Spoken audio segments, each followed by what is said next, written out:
Good afternoon, guys, and welcome to the podcast. For our guest today, I have Christopher Filipiak from Asheville, North Carolina, and he's a sales consultant and coach for CEOs. And for the audience, if you're interested in the questions about hiring a sales team, fixing your revenue problem, CEO, mindset, Christopher is the guest for you today, and I'm really happy to dive into the show. So, Christopher, welcome. Hey, Chris, it's so good to be here with you. Thanks so much for having me on your show. Yeah. Briefly introduce yourself, and I'm excited to dive into the questions. Yeah, that sounds great. My name's Christopher Filipiak. I am a sales consultant and coach that helps CEOs succeed at their own sales work. Oh, excellent. And yeah, what was your journey? How did you get started? What made you found and do what you're doing now? Yeah, for sure. I grew up just outside of Detroit, Michigan, and fell in love with cars as most people in the Motor City do. And so I decided to go to school to be an engineer and ended up working for Ford Motor Company for many years as an engineer, helping build F-150s and Mustangs. And I love that work. But I would always say in my performance evaluations, I want to be with the people and the money. And engineers that didn't compute.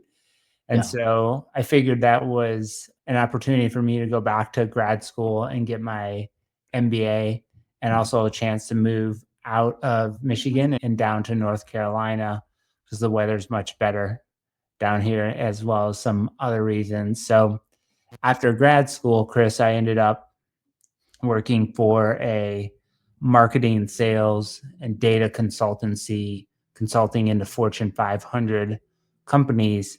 Yeah. And so I really started to see the difference between the level of sophistication and sales operations and process at Ford Motor Company compared to the small mid-market, small enterprise company that I was working for. So I learned a lot from that experience. And then coming out of that, I started my own consulting firm in 2017, really working with going around to the CEOs that I knew and say, hey, can I sell for you on a part-time basis?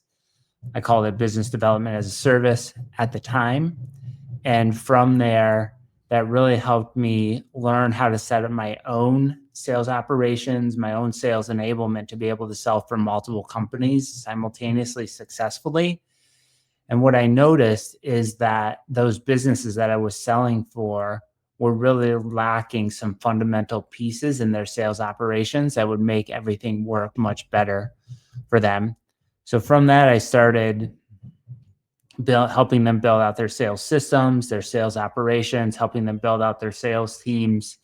And I had mixed success with building out their sales teams. And that was an interesting insight. And then I started on my own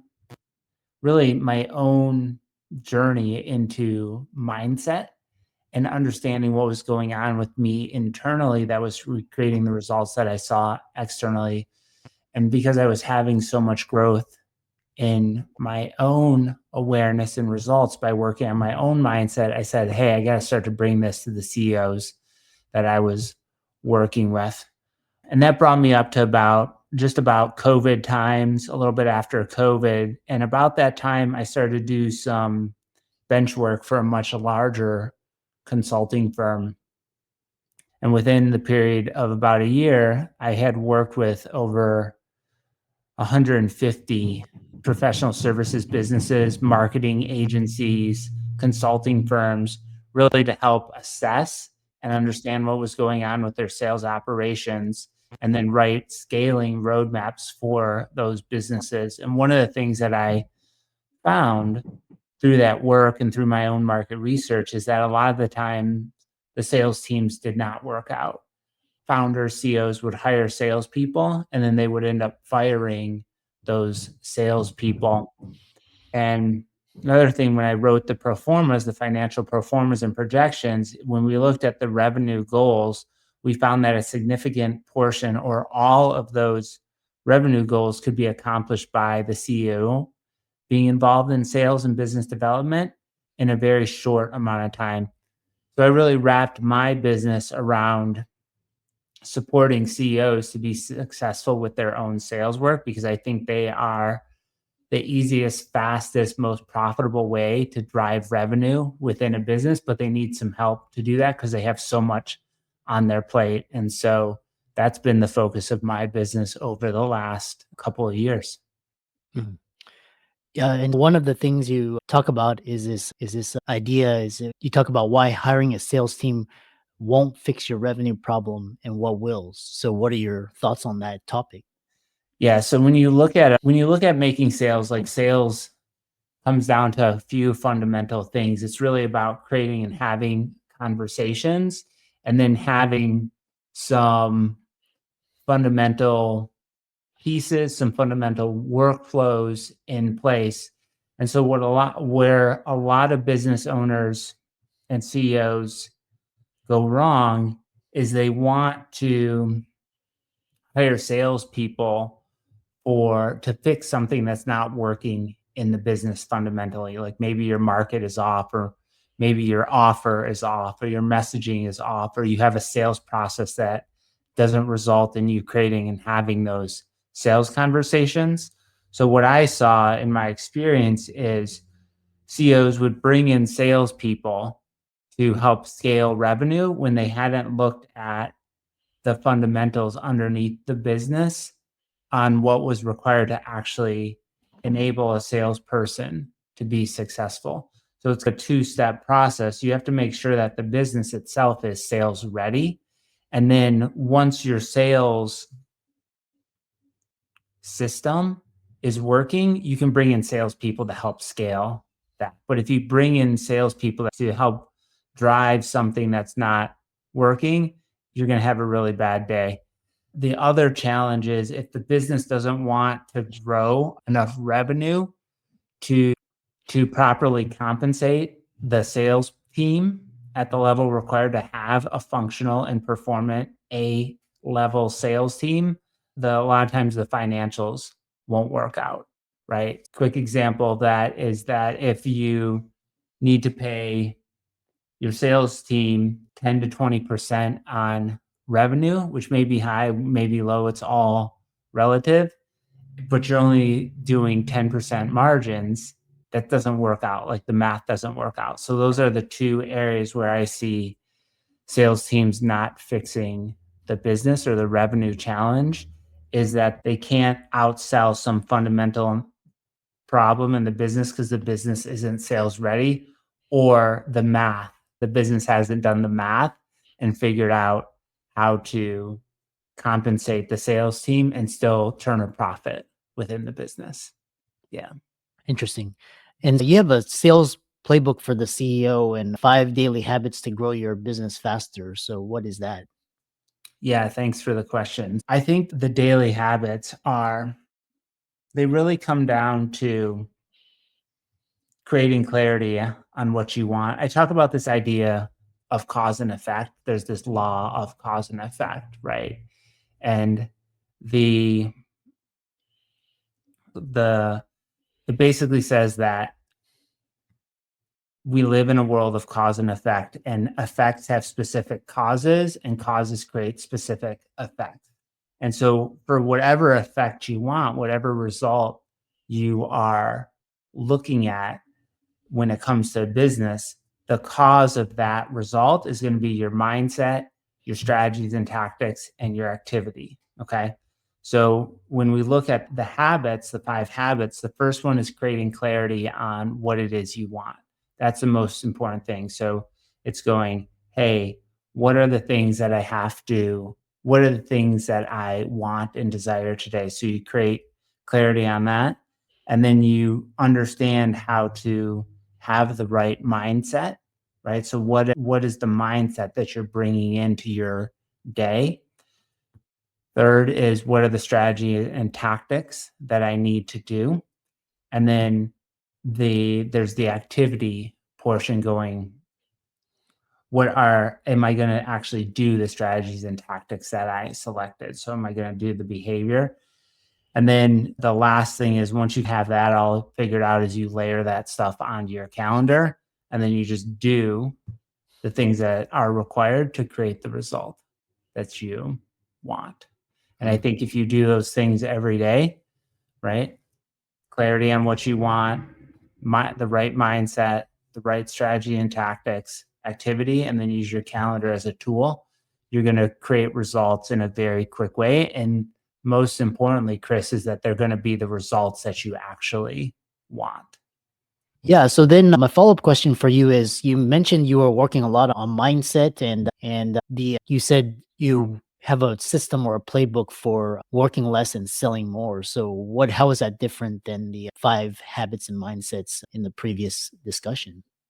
Well, I think the way that it's different is that it's within that mindset habit, right? So, mindset, like we all think, we all feel, we all have a human body, and understanding how to operate that is a skill within itself. Mindset is a habit, one of those 5 habits, but what is actually mindset, and what is the mindset that enables you to make more sales with less effort? And what is the awareness and the feeling in your body? What are the thoughts you're thinking in your mind? What are you feeling in your body? And what are you doing with that stuff? Because whatever your current mindset is, whatever your current thoughts and beliefs are, and whatever your current feeling is in your body, determine the results that you create. That's the primary driver of everything that we create as humans. And one of the things that really will enable you to make more revenue with less effort is leveling up your own self-worth, which is something that we want to be doing all the time, and is where a lot of my clients tend to struggle. And I know no CEO shows up and goes, "Hey, I want to improve my self-worth." It's something that's running under the surface. But if your results aren't at the level that you desire and you're not making progress towards them as quickly as you want, then there's probably something internally going on that needs to shift. And that can show up in different ways for dependent on the individual and the human. The other thing, and we see it today, Chris, with all the noise that's coming in from social media, it's very easy to get triggered and go into fear, worry, doubt. And so you want to have some skills and some tools to help your body metabolize and work through those emotions so that you can get back to focusing on what it is you actually want and desire, and lining up that cause and effect relationship so you can create that result Mm. quickly. So that's how mindset is mindset is different than those 5 habits. It's like a skill within those 5 habits. Interesting. I'm curious, you mentioned a very interesting terminology. You said metabolize the emotions. And so what are some of the behaviors or things that you do to metabolize or get work through and process those difficult emotions? Yeah, so we all have like emotions, right? Sad, mad, glad, disgust, fear, right? There's 88 total feelings, emotions, like as Brené Brown defines. And every day, those are emotions are running in our body, like they're physical sensations in our body. So they're thoughts in our mind and they become physical sensations in our body. And they get trapped in our nervous system. So they may be in your stomach, they may be in your spine, they may be in your skin, they get in there. And what happens, what most people do, is they keep reinforcing and tying up emotion within their body. So they think thoughts, they feel it in their body, they don't do anything with it, right? And then their body doesn't feel good. It re-triggers the thought, and you get in this loop, right? And the problem with being in that loop is that's where you create from. You create from that emotion. Like we create from based on what we create from our feelings. Some of those feelings we're consciously aware of, and some happen at a subconscious level. So in order to metabolize that, there's lots of different. The first thing is to be aware, the mindset skill. Oh, I'm in a human body. I have feelings. What am I going to do with that when it shows up? Because I work with CEOs who will go weeks in a state of overwhelm or anxiety or fear or worry. And it's, if you go weeks from that, you're going to create from that self. So the first thing is to be aware that I'm in a human body. I have feeling. I create from that feeling, and my feeling isn't what I want. Okay. I need some different strategies and tactics. A lot of the strategy and tactics that CEOs use and most people use, because it's what we were taught, is just to work harder. Oh, I'm just going to work harder, right? I'm just going to work my way out of it. But there's some better ways to do it. One of the simplest ways to do it is just to move. One of the ways you can do it, which kind of ignores it but doesn't really get at it, is to do things like move your body, go outside, sunshine, take care of your body, exercise. You could do things like yoga or meditation or listen to music or dance. And some of that will help move the energy. What I do with my clients most frequently, though, is I help them look at and uncover what the core feelings and the core fears are within themselves, and then give them some tools to help move that energy. And also I have some methodologies and some skills about really how to unlock and metabolize those feelings within the body. That's how you do it. And I think the more you do that, the more you know how to process, metabolize, be with those emotional states. The quicker you can do that, the more you can get back to what it is you actually want and start to create emotional states that are in alignment with what it is you actually want and desire, and learn some skills. So it's a two-step process. You want to take care of both sides. You want to take care of the side that is triggered or feeling, have some skills to deal with that, because that stuff is in your body. And then you want to have a skill set around, what are some new thoughts? What are some new emotional states that I need to develop that will allow me to quickly add revenue to my business, make sales, acquire the things that I want. Yeah, interesting. Yeah, and then it's quite interesting because I was having lunch with a colleague, and she's a yogi practitioner, and she was describing how like one class, or someone in the class just started breaking down crying. So I guess that's a way of emotional release. It's, to me, it struck me as very odd, but it's, from what you're describing now, it makes more sense and is more clear. Yeah. Kids do it great, right? Like, kids are great at moving emotion, right? Yeah. They'll yell, they'll scream, they'll cry. They're amazing, but we forget how to do that, and it becomes less socially acceptable to like Yeah. cry in public, but it's such an important skill, like move it. And that's just your body moving that energy. You'll see it in animals all the time, right? Mm.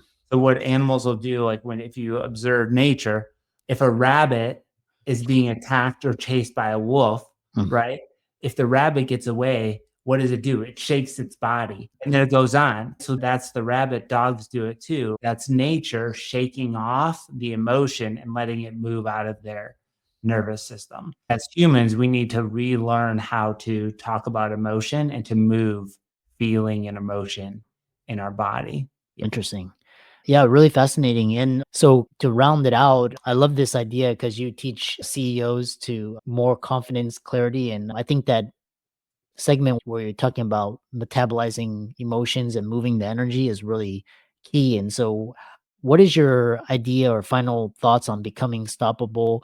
And what, like, one CEO get this new mindset, and they have a sales and playbook, and they got their sales skills dialed in. How can they take their business to the next level?